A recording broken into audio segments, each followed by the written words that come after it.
Ringkasan, Ergen Verse adalah seri novel Cina Xianxia ditulis oleh Liu Yong, yang dikenal dengan nama pena Ergen. Ada total 5 novel yang ditulis olehnya. Renegade Immortal, Pursuit of the Truth, I Soul Seal the Heavens, A Will Eternal, A World Worth Protecting. 4 yang pertama selesai sementara yang terakhir sedang berlangsung.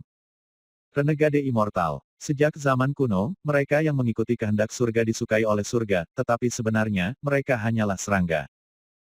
Daoku tidak mengikuti kehendak surga, aku mengikuti hatiku untuk berjalan melawan surga. Aku tidak berusaha menjadi abadi, saya berusaha untuk menyingkirkan status saya sebagai serangga. Itulah artinya memberontak. Renegade Immortal adalah novel pertama dari ayat tersebut dan menceritakan kisah Wang Lin adalah seorang anak laki-laki normal dengan bakat biasa-biasa saja yang kebetulan diterima di Sekte Dewa. Ini mengikuti perjalanan kesulitan dan cobaan saat ia mengubah takdirnya untuk menentang surga. Novel ini terdiri dari 13 buku dengan total 2088 bab. Pursuit of the Truth. Karena awal musim semi sudah tidak ada lagi, lalu mengapa aku harus mengejar bangun? Aku lebih suka berada dalam kegelapan ini dan mencari sosok yang hancur yang akan tetap berada di sisiku. Karena saya hanya akan melihat kematian di dunia ketika saya membuka mata, saya lebih suka menutup mata selamanya. Satu-satunya hal yang akan mekar di depan mataku adalah kegelapan tanpa akhir. Aku akan menyebarkan kegelapan ini ke seluruh dunia dan ke semua kehidupan. Mungkin, ini adalah dao saya yang sebenarnya.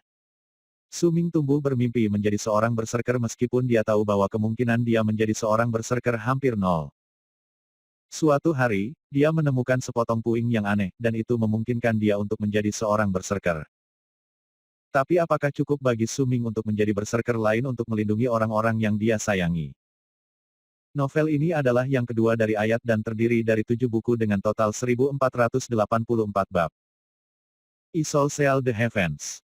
Jika aku menginginkan sesuatu, surga lebih baik memilikinya. Jika aku tidak menginginkan sesuatu, surga lebih baik tidak memilikinya. Namaku Meng Hao, penyegel iblis generasi ke-9, aku akan menyegel surga. I Soul Seal the Heavens adalah novel ketiga dari ayat tersebut dan mengikuti Meng Hao, seorang sarjana muda gagal yang dipaksa menjadi sekte penggarap abadi. Di dunia budidaya, yang kuat memangsa yang lemah, dan hukum rimba berlaku. Meng Hao harus beradaptasi dan bertahan, namun, dia tidak pernah melupakan cita-cita Konfusianisme dan Taois yang dia pelajari saat tumbuh dewasa. Ini, ditambah dengan sifatnya yang keras kepala dan licik, menempatkannya di jalur seorang kultivator abadi. Novel ini terdiri dari 10 buku dengan total 1613 bab plus 3 cerita sampingan. A Will Eternal. Satu keinginan untuk menciptakan lautan. Satu keinginan untuk memanggil ladang Murbei. Satu keinginan untuk membantai iblis yang tak terhitung jumlahnya. Satu keinginan untuk membasmi makhluk abadi yang tak terhitung banyaknya. Hanya kehendakku, yang abadi. A Will Eternal atau yang lebih kita kenal dengan nama Yin Yan Yong Hang adalah novel keempat dari ayat tersebut, menceritakan kisah Bai Xiaochun. Seorang pria muda yang menawan tetapi menjengkelkan yang terutama didorong oleh ketakutannya akan kematian dan keinginan untuk hidup selamanya. Tetapi yang sangat menghargai persahabatan dan keluarga. Novel ini terdiri dari 8 buku dengan total 1314 bab plus 1 epilog. A World Worth Protecting. Angkat kepalaku dan tidak akan ada dewa selama 1 meter, pada 3 inci tanganku adalah dunia. Ceritanya mengikuti Wang Baole, seorang mahasiswa muda dari Ethereal Dao College dan salah satu dari sedikit yang mampu menempuh jalur kultivasi. Meskipun berkultivasi, ia berusaha naik pangkat untuk menjadi pemimpin federasi dan tetap sehat secara fisik untuk menjalani hidup yang panjang dan memuaskan.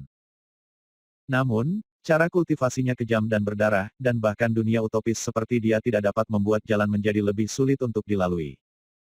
Novel ini adalah bait kelima dan saat ini masih berlangsung dengan jumlah bab yang masih belum diketahui. Ergen Verse. Secara keseluruhan, Ergen Verse adalah ayat yang sangat kuat dengan fondasinya berdasarkan Taoisme. Karena meminjam banyak konsep dari sana dan cara sistem kultivasi bekerja di dalam latar, dengan setiap peningkatan di panggung, ranah atau keduanya. Kekuatan dan kemampuan mereka berkembang secara eksponensial. Pembudidaya langkah satu fokus pada melepaskan kematian mereka dan memasuki keabadian secara komparatif dan meskipun menjadi karakter terlemah dalam pengaturan keseluruhan memiliki generasi dewa. Rendah karena mampu beregenerasi dari dewa baru lahir mereka, manipulasi jiwa karena serangan mereka menyebabkan kerusakan material dan imaterial. Manipulasi hukum dan manipulasi konseptual berkat pemahaman mereka tentang langit dan alam yang bermanifestasi melalui pemisahan dan wilayah, berbagai bentuk keabadian dan banyak lagi. Mereka yang berada di puncak langkah ini dapat menyebabkan kehancuran di seluruh planet budidaya, planet-planet yang ukurannya sebanding dengan tata surya dunia nyata. Pembudidaya langkah kedua fokus pada menjembatani kesenjangan antara mereka dan Dao. Mereka mampu memanipulasi hukum alam dunia yang jauh lebih besar sebagai hasilnya dan menunjukkan kontrol yang lebih besar terhadap kehidupan, kematian, dan energi yang ada di alam. Mereka dapat langsung memusnahkan planet budidaya, membuat seluruh langit berbintang menjadi gelap dan bahkan menciptakan supernova dan fenomena kosmik lainnya. Pembudidaya langkah ketiga fokus pada budidaya dan pengembangan Dao dan mampu menghancurkan seluruh alam semesta setidaknya. Yang lebih kuat cukup cepat untuk berjalan melalui waktu dan semuanya telah menguasai setidaknya satu esensi, bentuk platonis sejati, yang merupakan dasarnya. Dari semua aspek keberadaan dengan satu untuk hidup, mati, ruang, waktu, kebenaran, kepalsuan, awal, akhir dan banyak lagi. Hal ini memungkinkan segala sesuatu mulai dari kontrol atas realitas hingga memanipulasi ruang dimensi tak terbatas saat mereka memasuki konsep tingkat luar. Bahkan di atas mereka adalah pembudidaya, transenden, langkah keempat. Yang sepenuhnya melampaui semua yang lain bahkan dengan pembudidaya langkah ketiga yang tidak dapat memahami dan memahami keberadaan mereka. Mereka dapat menciptakan dan memanipulasi esensi dan pada dasarnya adalah tahu bagi diri mereka sendiri, melampaui ruang dan waktu dan mampu memutuskan semua hukum dan konsep realitas. Penting untuk dicatat bahwa tidak hanya pembudidaya langkah kelima dan keenam yang dipastikan ada tetapi kultivasi tidak ada habisnya. Dengan demikian, jumlah langkah dan alam yang tak terbatas berpotensi menunggu. Terminologi Ergen Verse. Xianxia, secara harfiah berarti pahlawan abadi. Cerita fiksi yang menampilkan sihir, setan, hantu, makhluk abadi, dan banyak cerita rakyat mitologi Tiongkok. Protagonis berusaha untuk berkultivasi ke keabadian, mencari kehidupan abadi dan puncak kekuatan. Sangat terinspirasi oleh Taoisme, Buddhisme. Berlawanan dengan genre wuxia, novel Xianxia memiliki lebih banyak elemen fantasi, lengkap dengan sihir iblis, hantu, dan makhluk abadi. Dao, asal dan sumber segala sesuatu. Itu dapat diterjemahkan dalam banyak cara yang berbeda, termasuk The Way, Road, Path, Method. Menurut Taoisme, itu adalah prinsip absolut yang mendasari alam semesta, menggabungkan di dalam dirinya sendiri prinsip-prinsip yin dan yang dan menandakan cara, atau kode perilaku yang selaras dengan tatanan alam. Dalam novel-novel ini, karakter sering mencoba untuk mendapatkan wawasan tentang Dao, yang dapat memberi mereka kekuatan gaib atau bahkan kendali atas aspek-aspek alam. Qi, energi vital yang ada dalam segala hal. Budidaya Qi adalah tema utama dalam novel wuxia, Xianxia dan Xuanhuan. Dewa, makhluk yang naik ke keabadian melalui praktik kultivasi Taois. Mereka memiliki kekuatan magis, dapat terbang bebas di udara, dan memiliki hubungan dekat dengan Dao dan alam. Ada beberapa jenis dewa Taois, seperti dewa surgawi dan dewa bumi. Kultivator, seseorang yang berlatih seni bela diri dan mistik, umumnya untuk menjadi kuat dan meningkatkan umur panjang mereka. Meditasi dan kultivasi Qi adalah praktik umum di antara para kultivator. Sekte, sebuah organisasi yang didedikasikan untuk praktik kultivasi dan, atau seni bela diri.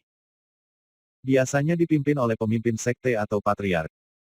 Dengan bantuan sesepuh sekte, mereka menginstruksikan murid dalam metode kultivasi yang tepat atau pelatihan gaya seni bela diri sekte. Para murid tinggal di sekte, yang menyediakan kebutuhan sehari-hari mereka. Praktis selalu ada hierarki yang ketat di antara anggota sekte, dan rasa hormat terhadap generasi yang lebih tua dituntut. Energi internal, juga disebut energi batin, kekuatan internal, atau kekuatan internal. Energi yang dibudidayakan dalam tubuh seorang seniman bela diri. Memanfaatkannya, seorang seniman bela diri dapat mencapai prestasi manusia super seperti kecepatan, kelincahan, kekuatan, daya tahan. Itu bahkan dapat digunakan untuk menyembuhkan luka dan meniadakan racun. Budidaya, proses meningkatkan kesehatan, meningkatkan umur panjang dan tumbuh kuat. Ini dicapai dengan mengolah Qi dan melatih seni bela diri dan mistik. Dalam banyak novel ini, tujuan akhir dari kultivasi adalah menjadi immortal atau mencapai keilahian. Metode kultivasi, seni mistik atau kumpulan teknik yang dipraktikkan oleh para pembudidaya untuk mengolahnya. Basis budidaya, jumlah atau kapasitas ki halus yang dimiliki oleh seorang kultivator. Wawasan, terkait dengan pencerahan. Kultivator biasanya mendapatkan wawasan dengan bermeditasi, terlibat dalam pertempuran hidup atau mati, atau pergi ke dunia untuk mengalami hal-hal baru. Wawasan ini sering diperlukan untuk menguasai teknik atau maju ke tahap kultivasi yang lebih tinggi. Peringkat, level, lapisan, cara umum untuk mengukur kekuatan bela diri atau kemajuan yang dibuat dalam kultivasi. Dalam banyak kasus di mana ini digunakan ada 9 peringkat level, lapisan untuk setiap tahap kultivasi, dengan peringkat 1 sebagai awal dan peringkat 9 sebagai puncak. Setelah menembus ke tahap berikutnya, praktisi mulai dari peringkat 1 tahap baru itu. Angka 9 memiliki banyak simbolisme. Seperangkat istilah lain yang umum digunakan adalah tahap awal, tahap tengah, tahap akhir dan puncak. Misalnya, seseorang mungkin menjadi ahli formasi inti tahap akhir, atau mereka bisa berada di puncak tahap Naschen Sol. Setengah langkah ke, mengacu pada seseorang yang melewati alam tetapi belum sepenuhnya memasukinya, hanya setengah. Misalnya, seseorang yang setengah langkah menuju pendirian yayasan, berada di atas tahap kondensasi ki, tetapi masih belum pendirian yayasan. Kesengsaraan surgawi. Dalam beberapa novel, sebuah cobaan yang dihadapi oleh para pembudidaya pada titik-titik kunci dalam kultivasi mereka, yang harus mereka lawan dan pada akhirnya melampaui. Karena kultivasi abadi bertentangan dengan kehendak surga, surga akan mengirimkan kesengsaraan untuk menindas kultivator tingkat tinggi yang membuat kemajuan menuju keabadian. Seringkali tepat ketika mereka memasuki tahap kultivasi baru. Ini biasanya berbentuk badai petir, dengan sambaran petir yang luar biasa kuat menghujani dari surga untuk menyerang pembudidaya. Spiritual Sensei, juga dikenal sebagai kesadaran atau Divine Sensei. Kemampuan yang dimiliki oleh para kultivator untuk memindai lingkungan mereka dengan semangat mereka. Jarak total area yang dapat mereka pindai sesuai dengan kekuatan roh mereka. Juga digunakan dalam beberapa novel untuk mengontrol item magis dari jarak jauh seperti pedang terbang.